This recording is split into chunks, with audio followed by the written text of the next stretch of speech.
саммит жүріп жатқанда 3 күн ішінде расми мемлекеттік сапарлар болып жатқанда бір топ ыңғайсыз шарттар түзілді елімізге. Айрықша транспорттық жүрішінде мен бишкектіктерге, жалпы мекендестерге рахаттық білдірем. Ошоны түшүнүүменен кабыл алышты. Түшүнүүменен кабыл алып, өз жарандык позицияны көрсөтүп, ошо колдоп берген үчүн ыраазычылык билдирем.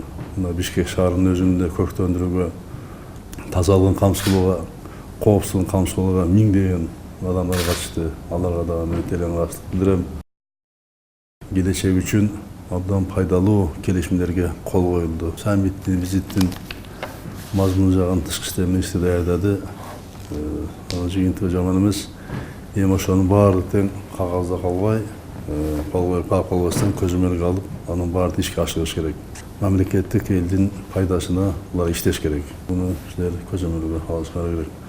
Ар бир кол коюлган пункттар боюнча иш-чараларды түзүп, ишке ашырганга аракеттер болуш керек.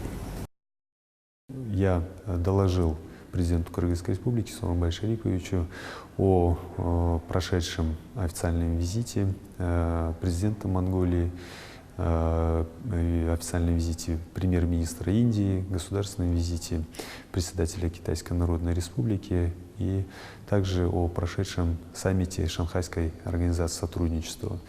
В целом президент Кыргызской республики дал положительную оценку проведенным мероприятиям, уровню проведенных мероприятий, как протокольно-организационные вопросы, так и содержательная сторона были осуществлены Министерством иностранных дел во взаимодействии со всеми соответствующими государственными органами, совместно с правительством и аппаратом президента на очень высоком уровне. Это было отмечено президентом Кыргызской республики. Все достигнутые договоренности, как по линии двусторонних визитов, так и в рамках Шанхайской организации сотрудничества, они